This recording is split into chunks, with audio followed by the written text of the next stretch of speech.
A jak doslova přetavit své podnikání v úspěch v soutěži Živnostník roku? Napoví příběh výrobce kování z Plzeňského kraje. Jeho zkušenostmi Business ČT24 končí. Vy nás ale můžete dál sledovat na všech sociálních sítích. Hezký večer. Surový kov přetavuje Milan Novotný zhruba čtvrtstoletí. V roce 1995 si pronajal garáž a na leasing pořídil první licí stroj. Dnes už vyrábí 300 okenních kliček denně. Vyráběli jsme třeba díly na autoantény, díly pro bižuterii, cesky. Později jsme přibrali nábytkové úchytky a okenní kování jsme vlastně začali ve větší míře realizovat až tady v provozovně v Radkovicích. Kování vzniká v těchto formách, do kterých se lije kovová slitina. Potom je potřeba každý kus ručně zbrousit. Vyrábíme produkty zejména pro výrobce špaletových oken, který se podílejí na rekonstrukcích objektů.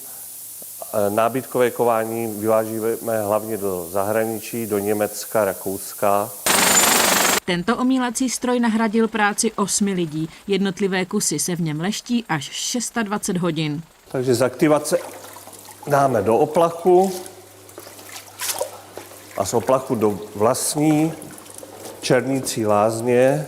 Přesná receptura na černění je tajná, proto ji provádí vždycky sám. Vyvíjel ji 2 roky. Zajímavá je tím, že se umožňuje ta patinace při normální pokojové teplotě a při minimálním zatížení životního prostředí. Kování se snaží dodávat bez prostředníků. Tomu má pomoct i e-shop, přes který se prodá 1/4 výrobků. Spolupracuje třeba i s Památkovým ústavem v Praze. Jana Horká, Česká televize.